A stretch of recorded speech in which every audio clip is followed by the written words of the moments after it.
বড় ইলিশ মাছ নিয়ে নিয়েছি আর এই ইলিশ মাছটাকে আমি কেটে নেব। নমস্কার বন্ধুরা, আরোহী কিচেনে আপনাদের সবাইকে স্বাগত জানাই। আজকে আমার রেসিপি আলু দিয়ে ইলিশ মাছের ঝোল। পুরো ভিডিওটা দেখার জন্য অনুরোধ রইল। আমি গোটা জিরা নিয়ে নিয়েছি, গোটা জিরাটা বেটে নিব। খুব ভালো করে বেটে নিব একবারে। জিরাটা খুব ভালো করে বেটে নিয়েছি, এবার আমি তুলে নেব।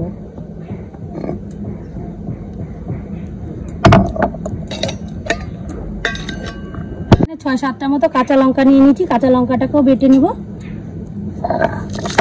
লঙ্কাটাকে খুব ভালো করে বেটে নিয়েছি, এবার আমি লঙ্কাটাও তুলে নেব।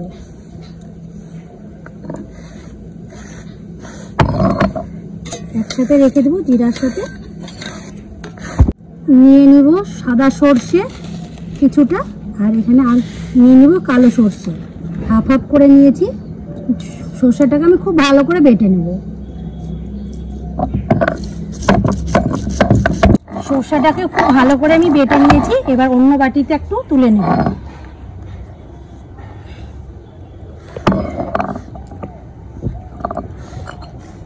বাটিতে তুলে নিব। সর্ষেটাকে একটু ছেঁকে দিব। যাদের গ্যাস অম্বল হয়, সর্ষে ইলিশ মাছে খেতেই পারে না, কিন্তু ইলিশ মাছে সর্ষে না দিলে একদমই মানায় না। কিন্তু সর্ষে ছাড়া ইলিশ মাছ একদমই ভালো লাগবে না, সেই জন্য ছেঁকে দেওয়া। গ্যাস অম্বল কিছুই হবে না এই ছেঁকে দিলে। কিছুটা পোস্ত নিয়ে নিয়েছি, পোস্তটাকেও বেটে নেব। পোস্তটা খুব ভালো করে বাটা হয়ে গেছে, এবার তুলে নেব।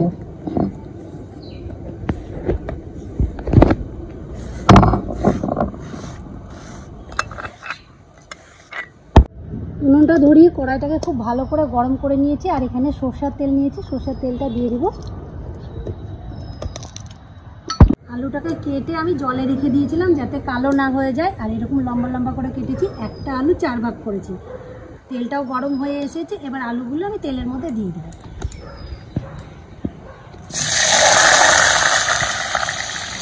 লাল লাল করে ভেজে নেব আলুগুলোকে। ভালো করে আমি নাড়া দিয়ে নেব।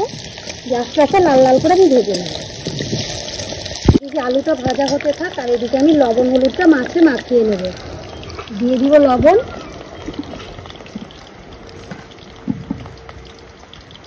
আর দিয়ে দিব হলুদ। ভালো করে মাখিয়ে নেব। ভালো করে মাছের মধ্যে লবণ হলুদ মাখিয়ে রেখেছি, আর এদিকে আমার আলুটাও ভাজা হয়ে গেছে। এবার আলুটাকে আমি তুলে নেব। একটু লাল লাল করে ভেজে নিয়েছি। আস্তে আস্তে তেলের মধ্যে দিয়ে দিব। ওই তেলই বেঁচেছে, ওই তেলের মধ্যে আমার মাছটা ভাজা হয়ে যাবে। ইলিশ মাছকে খুব বেশি একটা ভাজবো না, 1 থেকে 2 মিনিট ভেজে নিব। 1 পিঠ হয়ে গেছে, আর 1 পিঠ আমি ভেজে নিব। খুব হালকা করে ভাজবো, বেশি ভাজার দরকার নেই।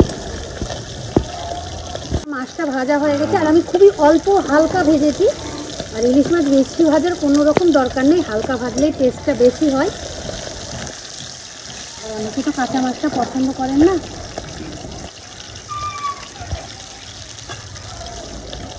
মাছের তেলটা ভাজা তেলটা বেঁচে গেছে, ওর মধ্যেই দিয়ে দেবো অল্প সামান্য কালো জিরে।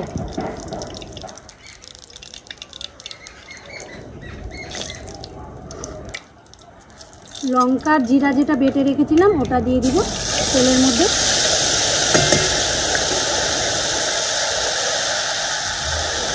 এখানে আমি একটা ছোট টমেটো কুচি করে রেখেছি, টমেটোটা দিয়ে দিব। দিয়ে দিব অল্প সামান্য হলুদ গুঁড়ো,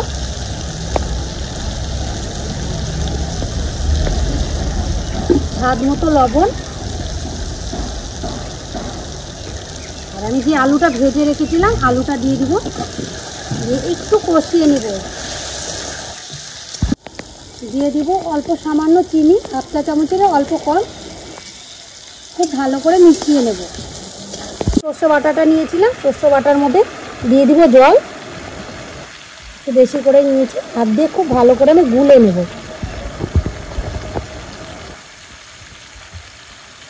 হাত দিয়ে ভালো করে গুলে নিয়েছি। এবার এই সর্ষে বাটাটাকে আমি ছেঁকে নেব।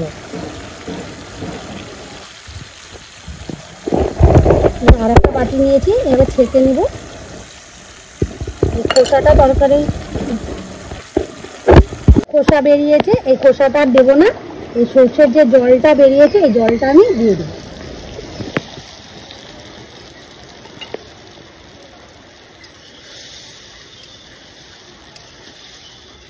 বেটে রেখেছিলাম, পোস্ত বাটাটাও দিয়ে দিব।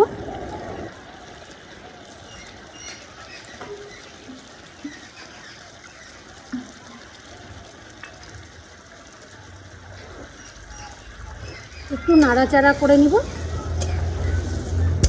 আমি পোস্ত দেওয়ার পর একটুখানি কষিয়ে নিয়েছি। এবার দিয়ে দেবো এর মধ্যে জল। খুব বেশি একটা জল দেবো না, অল্প জল দেবো। আলুটা প্রায় সিদ্ধ হয়ে এসেছে। আপনারা কীরকম গ্রেভি খাবেন, কীরকম নেবেন সেই আন্দাজে ঝোলটা দেবেন। ভালো মতো ফুটছে আর আলুগুলো সিদ্ধ হয়ে গেছে। এর মধ্যে আমি দিয়ে দেবো মাছ। এক করে মাছগুলো সব ছেড়ে দেবো। আমি সব মাছগুলো রান্না করিনি, কিছুটা মাছ রেখে দিয়েছি, কালকে আর একটা রেসিপি বানানো যাবে।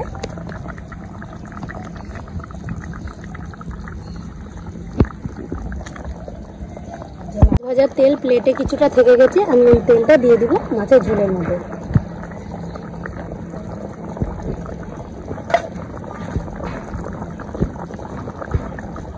এখানে 4টে গোটা লঙ্কা দিয়ে দিব। আপনাদের পছন্দ হলে দেবেন, না হলে না দেবেন, কোনো অসুবিধা নেই। ঝোলের কালারটা দেখুন কত সুন্দর এসেছে।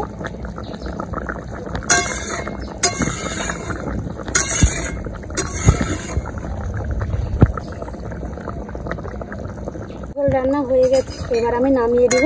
আর যতটা দেখতে সুন্দর হয়েছে, খেতে তার থেকেও অপূর্ব টেস্ট। বন্ধুরা একবার হলেও আপনি এইভাবে বানিয়ে খান, আশা করি খুবই ভালো লাগবে। সর্ষে ইলিশের কথা শুনলেই বন্ধুরা ভয় লাগে যে গ্যাস অম্বলের জম।